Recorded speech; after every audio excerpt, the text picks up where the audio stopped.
안녕하세요. 증시 흐름을 날씨로 전달해드리는 마켓 웨더 김수현입니다. 오늘 증시 날씨는 미국이 기준금리를 인하할 수 있다는 소식에 코스피는 3,200선에 안착했고요. 코스닥은 800선을 다시 수복할 수 있을지 관심이 몰리고 있습니다. 제롬 파월 의장은 지난 22일 잭슨홀 미팅에서 고용시장 둔화 가능성을 언급하며 9월 금리 인하 가능성을 시사했는데요. 같은 날 뉴욕 증시에서 3대 지수가 모두 큰 폭으로 상승했습니다. 이러한 훈풍이 오늘 국내 증시에서도 이어지며 여기에 더해서 이재명 대통령이 또 한미 정상회담을 위해서 방미 일정을 시작한 가운데 회담에서는 지난달 말 타결된 관세 협상 추가 협의를 비롯해 한미 간 조선 그리고 원자력 협력 확대 방안 등이 논의될 전망입니다. 이런 기대감이 투자 심리에 반영되면서 오늘 우리 증시 날씨는 이렇게 맑은 하늘을 보여주고 있습니다. 그렇다면 업종별, 테마별 날씨도 함께 살펴보겠습니다. 오늘 우리 시장은 전반적으로 맑은 날씨를 보여주고 있는데요. 그중에서도 오늘 로봇주가 맑고 쾌청한 하늘을 보이고 있습니다. 정부가 지난주에 새 정부 경제성장 전략을 발표하면서 여기에 인공지능과 또 휴머노이드 전략이 포함된 것으로 알려졌습니다. 이런 소식 속에서 오늘 로봇주가 급등 중인데요. 또한 최근 통과된 노란봉투법과 로봇주가 긴밀하게 연결돼 있다고 합니다. 노란봉투법으로 기업들이 파업이나 근로 중단을 했을 경우에는 생산을 안정적으로 유지할 수 있는 대안을 찾고 있고 여기서 떠오르는 것이 바로 이 로봇과 또 자동화 시스템이라고 합니다. 이런 소식 속에서 오늘 로보티즈 그리고 레인보우 로보틱스, 하이젠 RNM이 강세를 보이고 있습니다. 이어서 오늘 원전주도 맑은 하늘을 보여주고 있는데요. 최근 급락을 반복하던 원전주가 오늘 다시금 맑은 날씨를 보이고 있습니다. 한미 정상회담에서 원자력 관련 협력 방안이 나올 것이란 기대감이 투자 심리를 자극한 것으로 풀이되는데요. 오늘 한전산업, 두산에너빌리티, 한국전력 그리고 BHI가 탄력을 받고 있습니다. 오늘 계속해서 보시면 반도체 진영에도 파란 하늘이 비춰지고 있습니다. 시장의 관심은 우리나라 시간으로 이번 주 목요일 새벽 발표될 엔비디아 2분기 실적에 집중되고 있는데요.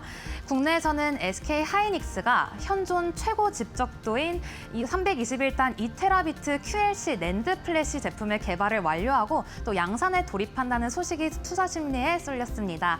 이로 인해서 오늘 SK 하이닉스는 장중 3% 가까이 상승하기도 했는데요. 또한 오늘은 반도체 소부장 종목에도 매수세가 유입되고 있습니다. 애플의 첫 폴더블 아이폰에 들어갈 주요 소재 부품으로 국내 기업인 삼성 디스플레이 그리고 덕산 네오룩스, BH가 언급되면서 오늘 덕산 네오룩스 주가는 10% 가까이 상승하기도 했습니다. 그럼 다음 종목 보시면 오늘 리튬 같은 종목에도 밝은 햇살이 들어오고 있는데요. 리튬 같은 경우에는 배터리 핵심 원재료인 리튬 가격이 올해 들어 최고치를 경신했다는 소식 속에서 오늘 장 초반에는 첨보와 하이드로 리튬이 강세를 보였고요. 또 이어서 오늘 전선주 역시나 맑은 날씨를 보여주고 있습니다. 전선주 같은 경우에는 미국 연방통신위원회가 20여 년 만에 해저 케이블 규정을 대폭 개정하고 또 중국과 러시아 등 외국 적대국과 연계된 기업들의 공급망 참여를 사실상 차단하겠다고 나서면서 국내 전선주가 반사수의 기대감을 이어가고 있습니다. 그럼 이어서 계속 보시면 오늘 마지막으로 증권주입니다. 증권주 같은 경우에는 미국 금리 인하 가능성으로 인해서 국내 증시에서 증권주가 동반 급등하고 있습니다. 미래에셋증권, 한국금융지주, 부국증권, 키움증권, SK증권까지 모두 오르고 있고요. ETF 중에서는 코덱스증권, 타이거증권도 강세입니다. 그럼 이어서 특징적인 종목 날씨도 함께 살펴보겠습니다. 오늘 로봇주 가운데서는 하이젠 RNM이 정부 주도의 휴머노이드 액추에이터 개발 과제 참여 소식 속에서 급등세를 보이고 있습니다. 앞서 이 회사는 산업통상자원부의 이 국가 R&D 사업 과제인 휴머노이드 액추에이터 이 사업에 참여하기로 했다는 소식이 있었는데요. 특히나 이 사업 속에서 개발 프로젝트의 총괄 주관 기관으로 선정됐다는 점이 오늘 투심을 자극했습니다. 이 소식 속에서 장중 주가가 25% 가까이 오르며 오늘 맑은 날씨가 연출되고 있습니다. 이어서 오늘 SK스퀘어인데요. SK스퀘어 같은 경우에는 오늘 주가가 많이 상승을 했습니다. 그 이유가 적극적인 주주환원 행보 후보에 힘입어서 강세를 보였던 건데요. NH투자증권에서는 SK스퀘어에 대해서 적극적인 자사주 매입 등 주주 환원 조처가 돋보인다며 목표 주가를 종전 12만 원에서 16만 5천 원으로 상향 조정했습니다. 또 순자산가치 중 가장 큰 비중을 차지하는 SK하이닉스 주가가 오른 점도 오늘 SK스퀘어의 주가 상승에 상승폭을 더해가고 있습니다. 이어서 오늘 다음 기업들도 보겠습니다. 다음 두 종목 볼 텐데요. 오늘 이 두 종목에는 비가 내리고 있습니다. 오늘 그래피 같은 경우에는 의료기기 업체인데요. 오늘 25일 코스닥 상장을 했습니다. 오늘 상장 첫날 공모가 15,000원을 한때 20% 넘게 하회하기도 했는데 이 그래피는 세계 최초로 형상기억 투명 교정 장치를 상용화했습니다. 구강에 적용 시에는 자동으로 치아에 밀착할 수 있는 것이 장점이며 이 기술력으로 유럽과 미국 인증도 받았습니다. 하지만 상장 첫날인 오늘 주가에는 비가 내리고 있는 점 확인되고 있습니다. 마지막으로는 차은우 소속사를 유명한 판타지오입니다. 판타지오는 국세청 과징금 부과와 지난해 실적 부진 등 악재가 누적되며 오늘 주가가 약세인데요. 지난주 금요일 장마감 후에 국세청으로부터 82억여 원의 추징금을 부과받았다고 공시했습니다. 이어 1시간 뒤에는 전년 동기 대비 매출이 42.3% 감소, 그리고 적자폭도 83.3% 확대라는 실적을 발표했는데요. 이 여파로 오늘 주가는 최저가를 기록하기도 하며 오늘 이렇게 비가 내리고 있습니다. 네, 이렇게 해서 오늘 8월 25일 증시 날씨 마켓헤더였습니다.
SK하이닉스가 세계 최초로 300단 이상 쿼드러플 레벨셀 낸드 플래시 개발에 성공하고 양산에 나선다. 321단 2테라비트 QLC 낸드 플래시로 늘어나는 인공지능 수요에 대응한다는 계획이다. 이번 제품은 세계 최초로 300단이 넘는 낸드를 QLC 방식으로 구현한 것으로 현존 최고 집적도를 자랑한다. SK하이닉스는 글로벌 고객사 인증을 거쳐 내년 상반기부터 AI 데이터 센터 시장을 본격 공략할 방침이다. 성능도 크게 향상됐다. 데이터 전송 속도는 2배 빨라졌고 쓰기 성능은 최대 56%, 읽기 성능은 18% 개선됐다. 데이터 쓰기 전력 효율도 23% 이상 증가해 저전력이 요구되는 AI 데이터 센터 등에서 경쟁력을 확보했다. SK하이닉스는 우선 PC용 SSD에 적용한 뒤 데이터 센터용 eSSD와 스마트폰 UFS 제품으로 확대할 예정이다. 독자적인 패키지 기술을 통해 초고용량 eSSD 시장까지 공략한다는 전략이다.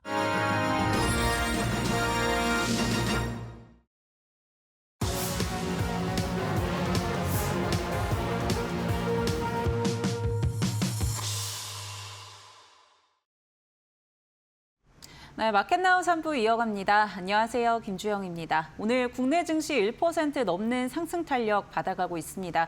지난주였죠. 파월 연준 의장이 잭슨홀 미팅에서 비둘기파적인 발언을 내놓으면서 시장에는 금리 인하에 대한 기대감이 조금 더 높아졌습니다. 오늘 이에 따라 국내 증시 특히나 코스닥을 중심으로 상승 탄력 강하게 받아가고 있는 상황이고요. 또 이번 주에는 여러 가지 이벤트들 예정이 되어 있습니다. 당장 오늘 밤에 한미 정상회담 예정이 되어 있고요. 있고요. 또 엔비디아 실적 발표를 앞두고 시장 어떻게 대응해 나갈지 오후장에서 점검해 보시기 바랍니다. 네, 오늘 함께 하실 분은요. 독립리서치 P&J의 손창현 팀장님과 함께합니다. 팀장님 안녕하세요. 네, 안녕하십니까. 네, 오늘 국내 증시 6거래일 만에 코스피가 3,200선 위로 안착을 하는 듯한 모습이고요. 특히나 오늘 코스닥의 상승 탄력이 좀 더 강한 것 같습니다. 확실히 성장주 중심으로 오늘 빨간불을 켜내고 있는 것 같은데 시작 좀 어떻게 보고 계실까요?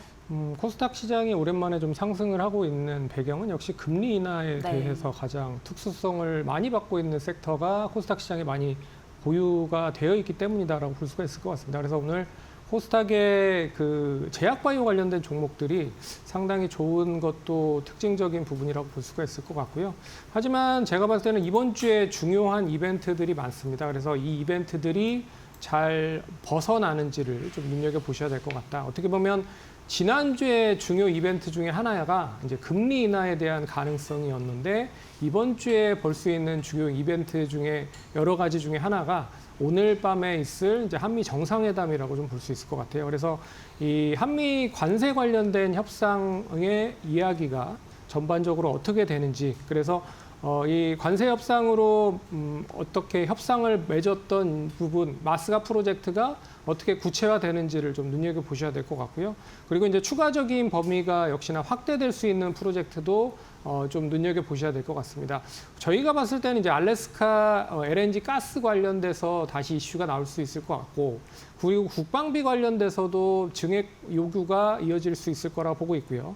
그리고 원전에 대해서 이제 웨스팅하우스와 한수원 간의 관계에서 추가적인 수정이나 추가적으로 어떻게 변경이 될 수 있는지도 눈여겨보셔야 될 것 같고, 그리고 우리나라에서 가장 중요하게 생각하고 있는 게 역시 품목별 관세 중에 반도체 관련된 이 관세라고 좀 볼 수가 있을 것 같아요. 그래서 이 15% 이제 유럽에서 15%의 관세가 어느 정도 통과가 됐기 때문에 우리나라도 15% 정도는 관세 부과가 될 가능성이 높지만 그 이하로도 뭐 부과가 될 가능성도 기대를 할 수가 있다라고 좀 보고 있어서 반도체라든지 제약바이오 관련돼서도 품목별로 어떻게 관세 협상이 이어지는지를 좀 눈여겨보셔야 될 것 같습니다. 그리고 또 이번 주에 뭐 아시다시피 27일 날 엔비디아 실적 발표가 있죠. 당연히 이제 실적은 좋을 거라고 보고 있는데 문제는 그거 같습니다. 뭐냐면 앞으로의 실적이 얼마만큼 좋아질 수 있는지에 대한 부분, 그리고 중국 쪽으로 H20에 대한 지금 수출이 원활하게 좀 진행이 되지 않고 있는 상황에서 다시 엔비디아가 어떻게 보면 정부를 설득을 해서 H20 관련된 그 칩을 공급을 하기에 대한 기대감이 있다라는 거죠. 그래서 거기에 대한 기대감이 얼마만큼 이어지는지를 좀 눈여겨보셔야 될 것 같고요.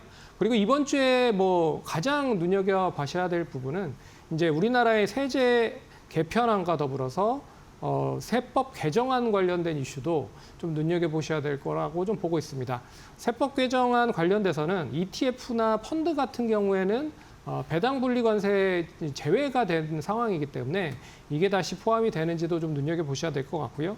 그리고 세제 개편안에서는 역시 이제 이 대주주에 대한 역할을 대주주에 대한 역할 관련된 부분에 양도세 비중을 50억에서 10억으로 줄일지 아니면 50억을 계속 유지할지를 좀 눈여겨보셔야 될 것 같아요. 그래서 이런 부분들이 어느 정도 다 해소가 되면 결과적으로 제가 봤을 때는 좀 긍정적인 효과로 좀 이어질 가능성이 높다라고 보고 있지만 부정적인 것보다는 좀 긍정적인 효과로 이 불확실성이 해소가 될 가능성이 높지 않겠느냐라고 저는 좀 보고 있습니다. 그래서 좀 기대를 할 수 있는 한 주가 되고 있다라고 봐야 될 것 같습니다.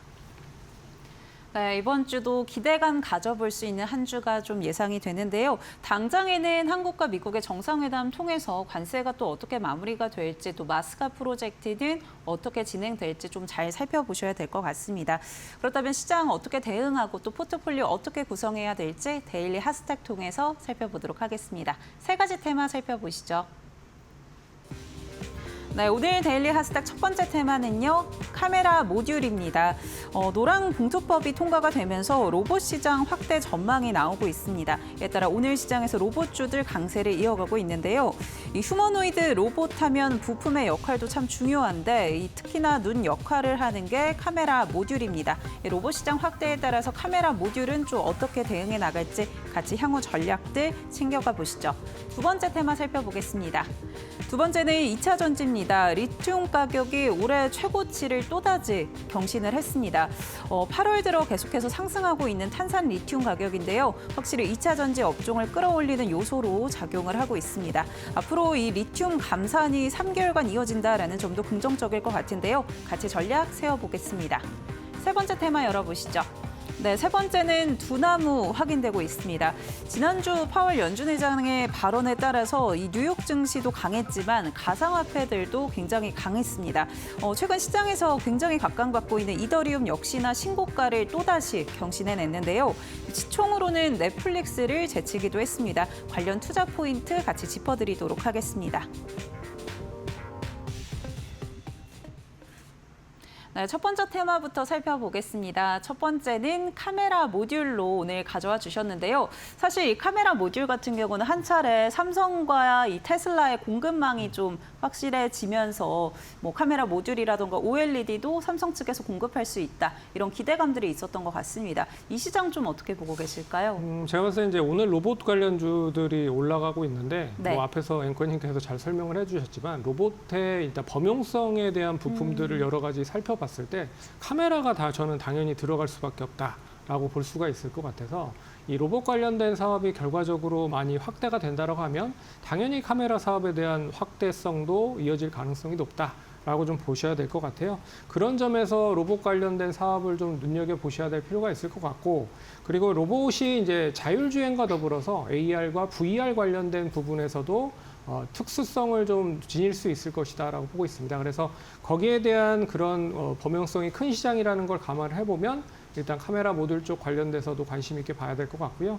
그리고 뭐 다양한 IT 세트 업체들이 이제 신제품을 출시를 하기 시작을 하고 있는 상황이죠. 그래서 애플은 하반기에 아이폰 17을 출시를 할 거라고 보고 있고요. 그리고 내년도에는 폴더블 폰에 대한 그 출시도 이어지고 있기 때문에 당연히 여기에 들어가는 이 카메라 모듈 쪽에 관련된 그런 성장세도 이어질 가능성이 높을 것 같습니다. 여기에 뭐 삼성과 메타가 AR, VR 쪽 관련된 그런 스마트 글래스 쪽 관련돼서도 일단 신제품을 출시를 한다라고 보면 결국에 여기에 들어가는 카메라 모듈을 공급을 하고 있는 기업들은 당연히 이제 수혜를 받을 가능성이 높다라고 좀 봐야 될 것 같고요. 그리고 이제 그 관세 관련된 협상을 글로벌적으로 미국이 상당히 좀 많은 나라에 지금 이 진입을 하고 있는 상황입니다. 그렇기 때문에 이제 뭐 일본이라든지 우리나라, 유럽까지 어느 정도 관세 협상이 마무리가 됐다라는 걸 감안을 해보면 중국과 여러 가지 나라들에 대한 관세 협상이 마무리가 된다라고 보면 이 결과적으로 일단 경기 부양에 대한 의지를 좀 한풀 높일 가능성이 높을 것 같아요. 그러면 당연히 이 셋업체라든지 IT, 전기전자 제품에 대한 수요가 상대적으로 상당히 많이 회복이 될 가능성이 높다라는 것도 좀 눈여겨보셔야 될 필요가 있을 것 같기 때문에 제가 봤을 때는 카메라 모듈 쪽 관련된 종목들 좀 눈여겨보셔야 될 필요가 있는 시점이 아닐까라고 보고 있어서 오늘 카메라 모듈 섹터를 일단 첫 번째 섹터로 얘기를 해드렸다라고 말씀을 드려야 될 것 같습니다. 네, 카메라 모듈 관련해서 지금부터 좀 살펴볼 필요성이 있다라고 이야기해 주셨는데요. 그렇다면 수혜를 입어갈 수 있는 종목들 어떤 것들인지 같이 한번 확인해 보도록 하겠습니다. 뭐 앞서 삼성 공급망 이야기도 좀 드렸는데 LG 이노텍도 뭐 해외 그 피지컬 AI랑 뭐 협업을 한다 이런 이야기들도 있고 그래서 어떤 부분들 좀 지켜보실지 궁금합니다. 당연히 삼성 전기 네. 카메라 모듈 관련돼서 삼성 디스플레이나 삼성전자와 연계가 되어 있는 삼성 전기도 당연히 수혜를 받을 가능성이 높을 것 같고요. 그래서 이제 테슬라양 관련된 삼성전자의 그 파운드리의 그 반도체 칩을 삼성전자가 공부를 하기 때문에 당연히 이제 밸류체인 안에 여러 가지 속해 있는 쪽에 수혜를 삼성그룹 내에서 받을 가능성이 높다라고 볼 수 있을 것 같아서 이 삼성전기가 역시나 카메라 모듈을 공급을 하고 있는 상황이다라고 하는 걸 감안을 해보면 테슬라의 뭐 자율주행 관련된 부분에 있어서 카메라 모듈도 공급을 할 가능성이 높지 않겠느냐라고 판단을 좀 해볼 수 있을 것 같고요. 그런 점에서 삼성전기 관심 있게 보셔야 될 것 같고, 그리고 이제 두 번째는 이제 LG 이노텍인데, LG 이노텍은 피지컬 AI 관련된 부분에 있어서의 그런 뭐 여러 가지 밸류체인 안에 속할 수 있는 그런 기대감도 있지만, 예, 제가 봤을 때는 애플 쪽 관련된 부분들이 가장 클 거라고 보고 있습니다. 특히나 애플은 다양한 사업들을 다 이제 접고 있는 상황에서도 유일하게 진행을 하고 있는 사업이 로봇 관련된 사업이에요.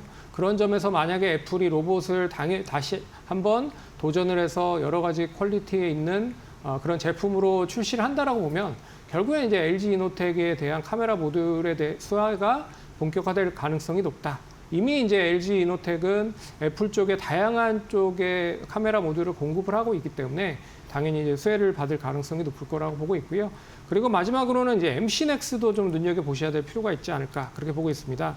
왜 그러냐면 예전에는 스마트폰 쪽에 대한 매출 비중이 높았지만, 이제는 자동차, 전장 관련된 카메라 모듈에 대한 그런 제품에 대한 매출 확대가 계속 늘어나고 있기 때문에 뭐 현대차, 기아차 쪽에 대한 부분과 더불어서 다양한 그런 자동차 관련된 레퍼런스를 보유를 하고 있는 상황에서 일단 자동차에 대한 전장화에 필요한 카메라 모듈을 공급을 하는 비중이 높아지고 있다라는 걸 감안을 해보면 MC넥스도 저는 관심 있게 봐야 되는 그런 섹터의 종목이 될 수 있다라고 정리를 해드려야 될 것 같습니다. 네, 관련주 삼성전기와 LG 이노텍 가져와 주셨고요. 테슬라와 애플 이 공급망에 따른 기대감들 가져보시면 좋을 것 같습니다. 또 MC넥스 같은 경우는 스마트폰에서 이제 전장 사업으로 확대가 되다 보니까 이런 부분들도 비중 확대에 대한 기대감 가져보시면 좋을 것 같습니다. 저희 그럼 이어서 두 번째 테마도 살펴보도록 하겠습니다. 2차 전지 관련해서 오늘 가져와 주셨는데요. 확실히 중국에서의 감산이 확실히 실적 개선으로 이어질 수 있다라는 전망들 많이 나오고 있는 것 같습니다.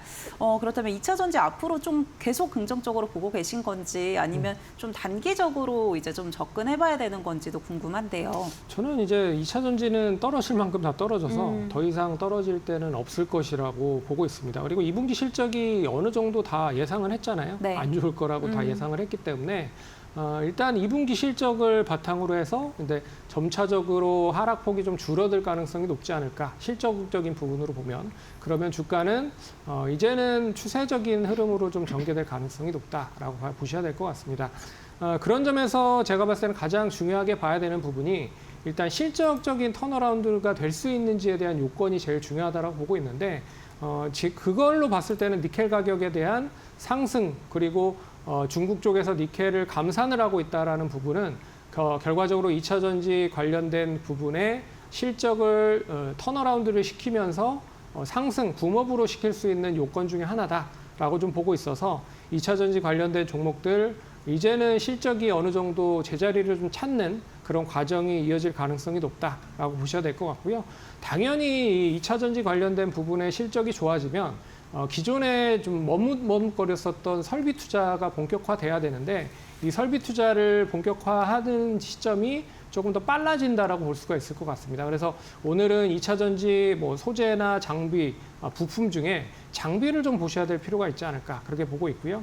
그런 점에서 2차 전지 관련된 그런 수익성이 빨라지면 결국엔 장비 투자에 대한 부분도 빨라질 가능성이 높다라고 말씀을 드려야 될 것 같고, 거기에 이제 LFP 배터리나 4680 배터리, 그리고 전고체 배터리에 대한 투자는 상대적으로 좀 저해되고 있는 게 사실이었거든요. 그게 조금 더 빨라진다라고 보면 당연히 이제 2차 전지 장비 쪽에 대한 부분에 있어서 관련된 그런 기업들은 수혜를 받을 가능성이 높다라고 보셔야 될 것 같습니다. 네, 2차 전지 중에서도 장비를 좀 살펴봐야 될 것 같다라고 이야기해 주셨습니다. 확실히 분위기가 좀 반등을 하고 있는 모습인데, 이에 따라서 장비에도 투자가 좀 확대될 것이다, 빠르게 도입될 것이다라는 전망 이야기해 주셨고요. 그렇다면 수혜 볼 수 있는 관련주들 같이 한번 체크해 보도록 하겠습니다. 네. 어떤 거 보고 계실까요? 첫 번째 종목은 이제 롤투롤 장비라고 해서 이제 잘 많은 그런 장비라고 보시면 될 것 같아요. 그 장비의 1위죠. PNT를 좀 보고 있는데, PNT는 이제 롤투롤 장비를 바탕으로 해서 전극 장비, 그리고 이 LFP 장비에 대한 확대가 계속적으로 빨라지고 있기 때문에 관련된 수주가 늘어나고 있는 것도 좀 눈여겨보셔야 될 것 같다라고 좀 보고 있어서 PNT 관심 있게 보시면 좋을 것 같고요. 두 번째는 이제 태성이라고 하는 회사인데 이 회사는 이제 복합 동박 관련된 장비를 만들고 있는 업체입니다. 근데 CATL의 협력사고요. 그리고 올해 말부터 내년도에 중국에서 복합 동박에 대한 이 수주를 상당히 좀 많이 생산을 하려고 준비를 하고 있기 때문에 당연히 생산을 하려고 준비를 하기 위해서는 이 관련된 복합 동박에 대한 장비가 필요합니다. 그래서 동사에 대한 복합 동박 장비가 본격적으로 수주를 받아서 이제 중국 업체에 대해서 이 계약이 된다라고 보면 당연히 좀 관심을 가지실 필요가 있을 거라고 보고 있어서 이 태성도 관심 있게 보시면 좋을 것 같고 세 번째 업체는 이제 DENT라고 하는 회사입니다. 이 회사는 이제 LG 에너지 솔루션과 함께 양극 레이저 노칭 장비 독점 공급을 하고 있는 상황이다라고 생각을 하시면 될 것 같아요. 그래서 LG 에너지 솔루션이 뭐 최근에 벤츠나 메르세데스와 공급을 했었던 4680 배터리에 역시나 이 동사의 여러 가지 노칭 장비를 공급을 하고 있는 상황이다라고 보시면 될 것 같고 그리고 이제 혼다 합작법인 혼다와 LH 배터리라고 하는 회사가 결과적으로 이 음극 노칭 장비를 공급을 하고 있는 상황이기 때문에 거기에서도 동사가 노칭 장비를 공급을 하고 있다라는 걸 감안을 해보면 이제는 좀 여러 가지 장비에 대한 부분들이 좀 빨라지는 그런 계기가 될 수 있어서 관심 있게 보셔야 되지 않을까 그렇게 보고 있습니다. 네, 관련주로 PNT, 태성, 또 DENT 세 가지 종목 살펴봤고요. 그렇다면 저희는 세 번째 테마로 넘어가 보도록 하겠습니다. 세 번째는 두나무 관련해서 가져와 주셨습니다. 뭐 가상화폐, 뭐 비트코인도 그렇고 이더리움도 그렇고 수급이 확대가 되면서 또다시 최고가를 계속 경신해내는 듯한 모습들이 연출되고 있습니다. 관련한 포인트 좀 어떻게 보고 계신가요? 이제 미국의 스테이블 코인 관련돼서 법제화가 이제 되고 있는 상황이기 때문에 네. 좀 긍정적인 효과가 계속 누적이 되고 있는 것 같아요. 그래서 비트코인 가격도 뭐 사상 최고치 계속 갱신하고 있고 이더리움 가격도 계속 사상 최고치를 경신하고 있어서 그렇다고 하면 이제 국내 쪽에 비트코인을 거래하고 있는 거래소의 수혜가 당연히 이어질 가능성이 높죠.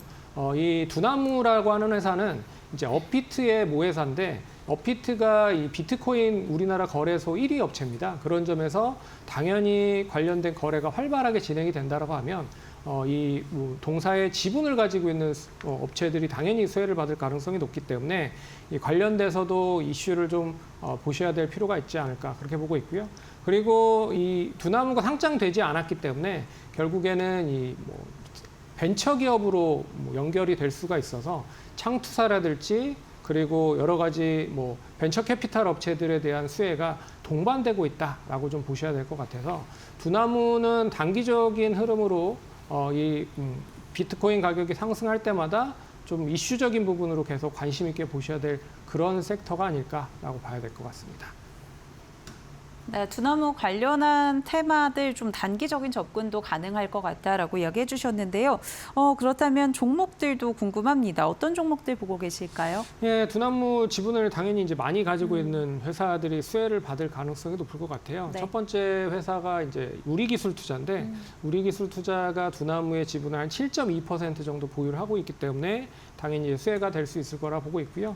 그리고 하나투자증권도 마찬가지로 두나무의 지분 한 5.94%를 보유를 하고 있습니다. 그런 점에서 증권주들이 상승을 하면 같이 상승을 하고 있지만 두나무에 대한 수혜로 같이 더 붐업을 하고 있다라고 생각을 하시면 될 것 같고 마지막으로 이제 하이브를 얘기를 해드릴 텐데 하이브는 이제 엔터 관련된 소속 관련된 회사로만 알고 있지만 두나무의 지분 역시 2.47%를 보유하고 있기 때문에 엔터 관련된 사업뿐만 아니라 다양한 투자 관련돼서도 이 두나무 쪽에 투자를 해놓고 있는 거를 감안을 해보면 시가총액에 크게 미치는 영향은 작지만 그래도 이제 관련된 이슈로 연결이 될 수 있는 종목이라는 거를 감안해서 보시면 좋을 것 같다.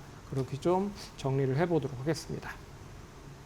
네, 오늘 관련주로는 우리기술투자, 하나투자증권, 그리고 하이브도 이렇게 두나무 지분 보유하고 있는지 저는 몰랐습니다. 그래서 하이브까지 이렇게 관련주 정리해 주셨다는 점 전략에 참고해 보시기 바랍니다. 저희 오늘 세 가지 테마 살펴봤고요. 오늘 도움 말씀 주신 손창현 팀장님과는 여기서 인사드리도록 하겠습니다. 팀장님 고맙습니다. 네, 저희 마켓나우 3부에서 전해드리는 정보는 투자 판단을 위한 조언입니다. 투자에 따른 책임은 투자자 본인에게 있다는 점 참고해 주시기 바랍니다.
외국인 투자자가 4개월 만에 국내 증시에서 매도세로 돌아섰다. 한미 관세 협상과 세제 개편안 발표 이후로 코스피 상승세가 꺾이자 단기간 급등한 주요 종목들에서 차익 실현에 나선 것이다. 24일 한국거래소 정보데이터 시스템에 따르면 지난 1에서 22일 외국인 투자자가 국내 증시에서 5,362억 원어치를 순매도했다. 매도 종목을 보면 네이버에서 가장 많은 자금이 빠져나갔고 삼성전자와 SK하이닉스 등 대표 반도체주도 순매도 목록에 올랐다. 미국에서 인공지능 거품 논란이 확산하며 투자 심리를 흔든 영향이 컸다. 조선, 방산, 원전 등 상반기 증시를 이끌던 테마주도 예외가 아니었다. 두산에너빌리티는 원전 불공정 계약 논란으로 투자 심리가 냉각되며 외국인 매도세가 집중됐다. 한화에어로스페이스와 현대로템도 우크라이나 전쟁의 종전 기대감에 매도가 이어졌다. K푸드 대표주 삼양식품 역시 최근 상승세가 멈추면서 외국인 투자금이 빠져나갔다. 증권가는 한미 관세 협상과 세제 개편 이후 코스피 상승세가 꺾였다고 진단했다. 한때 4천선을 기대하던 낙관론은 줄고 하반기 증시에 대한 회의론이 확산하고 있다는 분석이 나온다.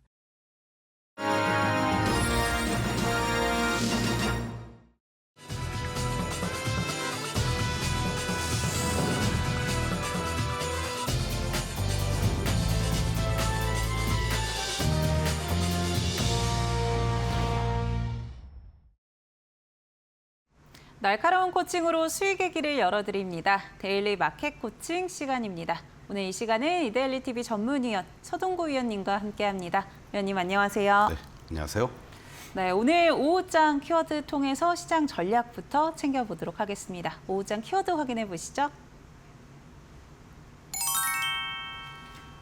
금리 인하로 정책 기조 변경으로 가져와 주셨습니다. 파월 연준 의장이 비둘기파적인 발언을 내놓으면서 시장 강한 상승 압력을 받아가고 있습니다. 특히나 이 금리 인하에 대한 전망치도 70%에서 또 80%대로 올라온 모습인데요. 앞으로 포트폴리오 좀 어떻게 변화를 시켜야 될까요? 그렇습니다. 이 8월 달에 많은 변동성 속에서 네. 9월에 대한 걱정도 많이 있었습니다만은 파월 의장이 지난 주말에 선물을 주지 않았나 네. 이런 생각을 시장의 참여자들은 하는 것 같습니다. 뭐 명확하게 파월 의장이 9월에 금리 인하 할게요라고 얘기한 건 아니에요. 다만 여러 가지 어떤 행간에 또는 그동안 얘기했던 것과 좀 다른 그런 발언을 했다라는 것을 포인트로 잡고 시장에서는 금리 인하의 문이 열렸다라고 해석을 지금 하고 있는 것 같습니다. 가장 중요한 것이 그동안에는 뭐 고용이라든가 다른 지표들은 언급하지 않았고 인플레이션에 대해서 지속적으로 걱정을 하고 특히 관세라는 이러한 부분들이 불명확하고 어떻게 진행이 될지 모르기 때문에 여전히 우리는 불확실성에 놓여 있다라고 얘기를 했었는데 이번 잭슨홀 미팅에서 연설을 하면서 고용에 대해서 상당히 걱정하는 듯한, 그리고 고용이 악화가 됐을 경우 경기에 대한 우려감이 고조가 될 수 있다라는 것을 언급했다라는 것이, 이제 어떤 포커스가 고용 쪽으로 결국은 일자리와 관련된 부분으로 가면서 이것이 무너지면 안 되니까 금리 인하를 단행하지 않느냐. 네. 결국 우리가 흔히 얘기해서 연준 위원들이 가장 고민하는 것은 물가와 그리고 고용이라는 부분이죠. 그러한 측면에서 이 두 마리 토끼를 다 잡기 위해서 그동안에는 인플레만 최우선으로 두었다면 이제는 고용이라는 부분에 포커스를 맞춰가면서 금리 인하를 할 여지가 그만큼 높아졌다라고 예상을 하고 있는 것 같습니다. 작년 12월 이후로 이제 첫 금리 인하에 대한 시사를 했다라는 것이고요. 막상 뚜껑은 9월 18일 날 우리 시간으로 FOMC 회의 결과를 보면서 우리가 확인을 할 수 있지 않을까라고 예상이 됩니다. 이외 어쨌든 이러한 모습들이 연출이 되면서 달러 인덱스도 98 중반 후반까지 갔다가 안정화되는 모습들이 나타나고 있고, 또 10년물 국채 금리도 4.3에서 4.2%, 또 공포지수라고 하는 우리가 빅스 지수의 경우도 16, 17 레벨 안정화되는 이러한 모습을 보여주면서 우리 원달러 환율도 1,400원을 오래 내렸다가 1,480원대로 하향 안정화되는 이러한 모습들, 이러한 것들이 결과적으로는 시장의 유동성을 더 확대시켜 나갈 수 있는 그런 계기가 되는 게 아니냐라고도 이제 볼 수가 있겠고, 그러다 보니까 사실은 뭐 S&P 500과 나스닥은 연일 사상 최고치를 기록하기도 하고 조금 뭐 조정도 보이고 했습니다만은 바로 다우지수만 사상 최고가를 가지 못했죠. 작년 12월 달에 공교롭게 금리가 동결된 이후에 결과적으로는 고점을 찍고 계속해서 반등은 주는 모습이었지만은 다른 것들과는 달리 사상 최고가를 가지 못했는데, 바로 다우지수도 사상 최고가를 한번 돌파를 다시 또 해주었고, 또 아무래도 금리 인하가 된다라면은 조달 비용에 대한 부담감이 약해질 수 있는 그러한 부분에서 러셀 2000으로 구성되어 있는 중소형 지수들도 급등했다라는 것이 그만큼 시장에 어떤 새로운 또 어떤 활력소를 제공해 줄 수 있는 요인이다라고도 볼 수가 있을 것 같습니다. 물론 아직 넘어야 될 산이 있습니다. 뭐 이달 말에 바로 우리가 흔히 얘기하는 소비자 물가 지수와 밀접한 연관이 있는 PCE 지수가 발표가 되죠. 그리고 네. 다음 달 초에는 또 고용 보고서가 발표가 됩니다. 그리고 이제 그 다음 주에 결국은 또 CPI, PPI 이렇게 이제 9월 18일 날 FOMC 회의를 앞둔 상태 속에서 핵심적인 고용과 인플레와 관련된 지표들을 한 번 더 확인을 한다라는 측면에서 네. 여전히 변동성은 남아 있지만, 그럼에도 불구하고 전반적인 어떤 정책 기조는 우리가 흔히 얘기하는 파월의 피봇이 이루어지기 시작을 했다. 그런 측면에서 본다라면 새로운 또 유동성에 대한 기대감 속에서 이 금리 인하가 예상이 되는 그런 과정 속에서 수혜가 보여주는 뭐 빅테크를 중심으로 한 기술주라든가, 그리고 또 아무래도 성장에 대한 모멘텀은 있지만 코스트에 대한 부담감이 있었던 어떤 성장 이런 기술주들, 또 저금리 수혜주들에 대한 관심은 미국도 그렇고 우리 시장에서도 여전히 관심을 갖고 접근해 볼 만한 그런 포인트다라고 강조를 드리겠습니다. 네, 성장주부터 저금리 수혜주들 좀 주목해봐야 될 것 같은데요. 오늘 시장에서도 이런 분위기들 감지가 되고 있습니다. 그렇다면 오후장 전략 통해서 이런 부분들 같이 한번 체크해 보도록 하겠습니다. 오후장 전략 키워드 확인해 보시죠. 정책 수혜주 관심 지속으로 가져와 주셨습니다. 우선은 오늘 밤에 한미 정상회담 관련한 이야기들 나올 거고요. 이에 따라 정책적인 부분들도 아마 나올 것으로 보입니다. 이런 거 포인트 어떻게 좀 잡아갈까요? 네, 먼저 조금 전에도 우리가 이제 키워드에서 얘기했지만 미국의 가장 중요한 핵심적인 것은 금리 인하라는 그런 네. 어떤 기조가 이제 정책적으로 변경이 되기 시작을 했다라는 거를 주목해 볼 필요가 있겠고, 우리 내부적으로 이제 공식적으로 나왔죠. 내일 26일 날 새벽 1시 20분에 바로 한미 정상회담이 이제 시작이 되면서 여러 얘기들이 나올 것 같습니다. 저도 어떻게 될지 좀 새벽에 네. 일찍 오늘 잠을 자고 새벽에 일어나서 좀 봐야 될 것 같아요. 그래서 지금 뭐 일련의 그 어떤 스케줄을 보면은 백악관 회의실에서 회담을 하고, 그리고 이제 오찬을 하고, 공동 기자회견은 아직은 일정이 안 잡혔다. 네. 이런 얘기들이 나오는데 아주 말들이 지금 많이 있는 것 같습니다. 그러한 부분들 속에서 상당히 중요한 하반기 시장에서의 변수로서 한미 정상회담이 작용이 되고 있고 뭐 3실장까지도 급히 미국으로 가면서 여러 가지 또 구체화적인 그런 안들에 대한 논의와 협상을 해나가고 있다고 하니까 그러한 부분을 좀 우리가 잘 되기를 국민의 한 사람으로서 두 손 모아 기다려야 되지 않을까 이런 말씀도 드리고 이런 와중에 주말에도 국회는 아주 정신 없었어요. 그러니까요. 바빴습니다. 그렇습니다. 노란 봉투법을 중심으로 해서 그렇고 또 추가적인 상법 개정안도 이제 본회의에 통과를 했습니다. 노란 봉투법은 워낙 말들이 많다 보니까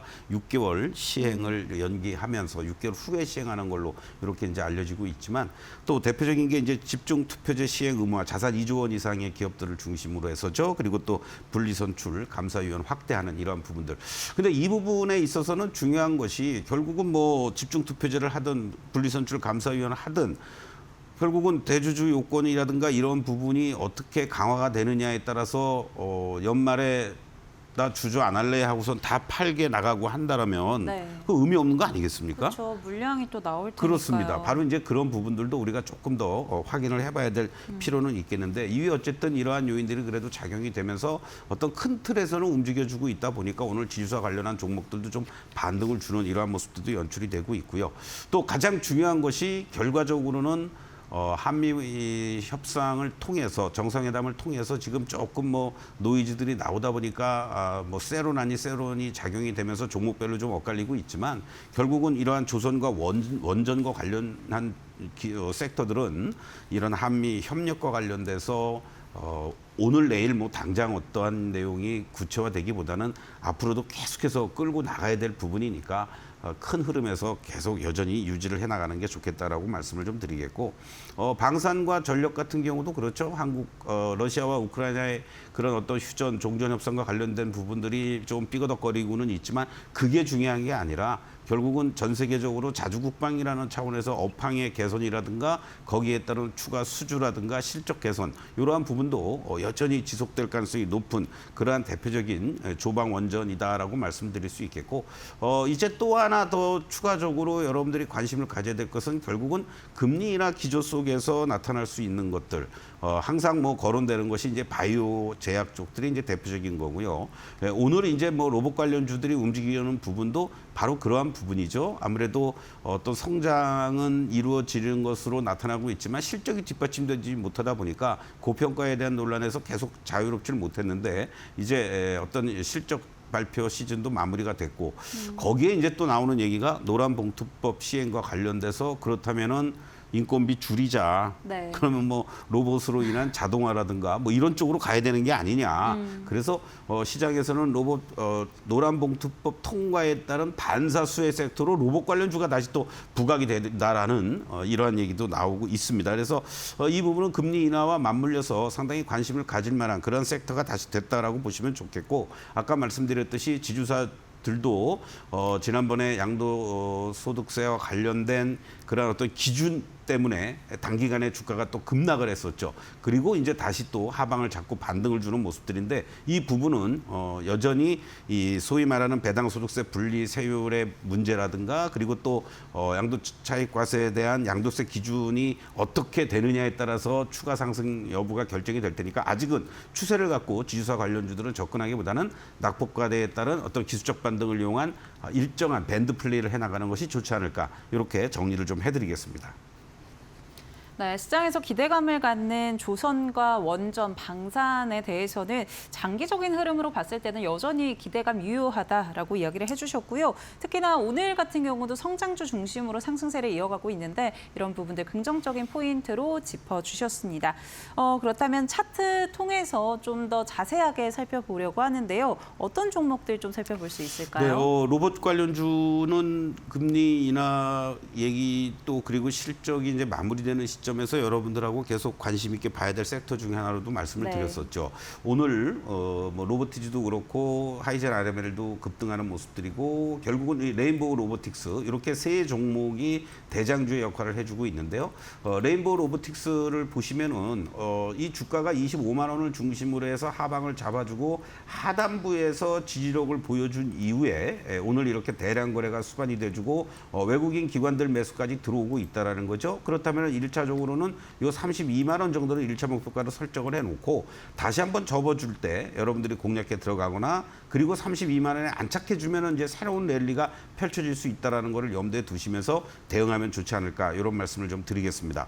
그리고 두 번째 종목으로는 중간 지주사라고 우리가 얘기를 하죠. SK 하이닉스의 바로 SK 스퀘어입니다. SK 스퀘어도 마찬가지죠. 지난 7월 1일 날 20만 원을 기록한 이후에 결과적으로는 이 자리까지 이렇게 급락이 연출이 됐고 가격과 기간 조정 그리고 60일의 이평선도 이탈이 됐던 이러한 모습들 이후에 다시 한번 여기서 하방을 잡아주면서 13만 원에서부터 움직여주는 모습이 다시 또 나타납니다. 바로 다시 또 20만 원까지 가긴 힘들고요. 1차적으로는 요 16만 원 그리고 2차 바로 18만 원 정도를 설정해 놓으면서 여러분들이 단계적으로 어떤 매도와 매수 병행해 나가는 이러한 전략이 필요하다라고 말씀을 좀 드리겠고 그리고 이제 2차 전지 쪽에서는 지금 뭐 포스코 퓨처엠도 그렇고 에코프로 BM도 그렇고 주가가 바닥권을 탈출한 이후에 1차적인 이런 저항대들, 이 저항대들에서 크게 안 밀리면서 하방을 잡아주고 있다라는 거죠. 이러한 부분들을 감안한다라면 결국은 현재 시점에서는 포스코 퓨처엠 기준으로 이제 16만 원이 안착해 주느냐, 16만 원이 안착해 준다라면은 추가 상승이 이루어지는 것이고 만약에 그렇지 않다라면 16만 원 저항 그리고 바로 13만 원에서 14만 원은 매수와 지지의 존이다. 이렇게 설정하면서 대응하시면 좋을 것 같습니다. 네, 레인보우 로보틱스, SK 스퀘어, 또 포스코 퓨처엠 살펴봤는데요.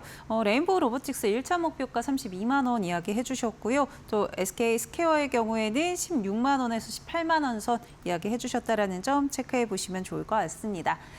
저희 월요일에는 지난주에 이야기해 주셨던 차리픽 종목들 다시 한번 리뷰해 보는 시간들 가져보고 있는데요. 어떤 종목들 좀 체크해 볼까요? 네, 조선주들이 아무래도 가장 또 강했죠. 여러분들이 급등락도 같이 연출이 됐었지만 이러한 현대중공업 같은 경우가 1차 목표가 달성한 이후에 여러분들 안정적인 이러한 흐름들을 오히려 잘 보여주고 있습니다.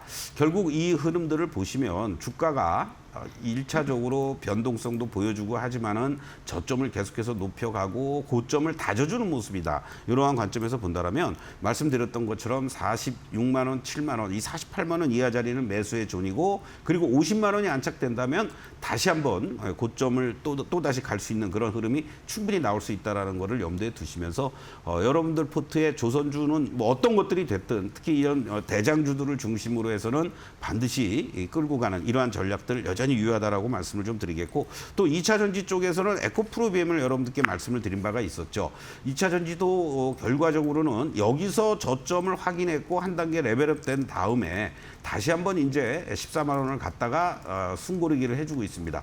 그런데 이 조정을 보이는 과정 속에서 결과적으로는 바로 직전의 고점대라고도 할 수 있는 이 11만 원대를 훼손시키지 않으면서 그 이상에서 움직여주고 있다는 것은 견조함을 지금 보여주고 있다라고 보시면 되겠고 그런 측면으로 본다면 이제 13만 원 이하 자리가 11만 원과 13만 원 이하 자리는 매수의 존 그리고 여기서 한 번 더 치고 올라간다라면은 다음 자리는 15만 원에서부터 16만 원까지 갈 수 있다라는 것도 염두에 두시면서 추가 2차 랠리까지도 보면 좋겠다라고 말씀을 드리겠습니다. 원전주 쪽에서는 제가 여러분들하고 같이 한전기술 지속적으로 말씀을 드렸죠.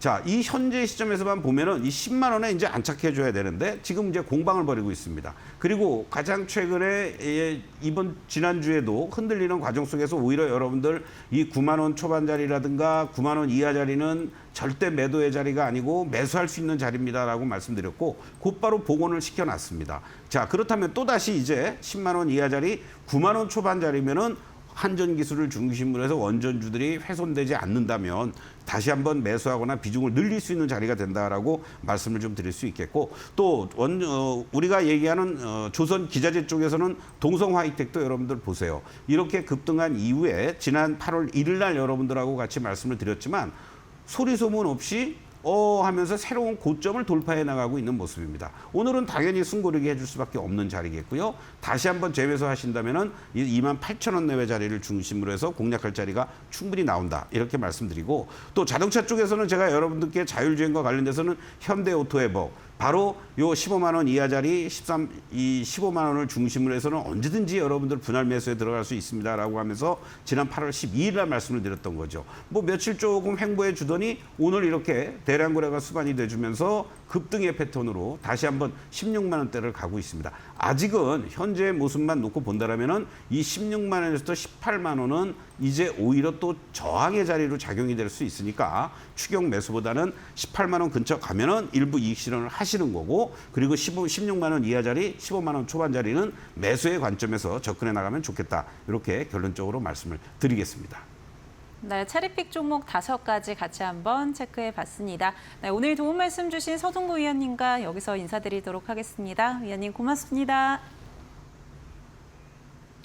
네, 저희 마켓나우 3부 준비한 순서 여기까지입니다. 저희는 내일 1시에 또 투자에 도움되는 정보들 담아서 돌아오도록 하겠습니다. 오늘도 함께해 주신 여러분 고맙습니다.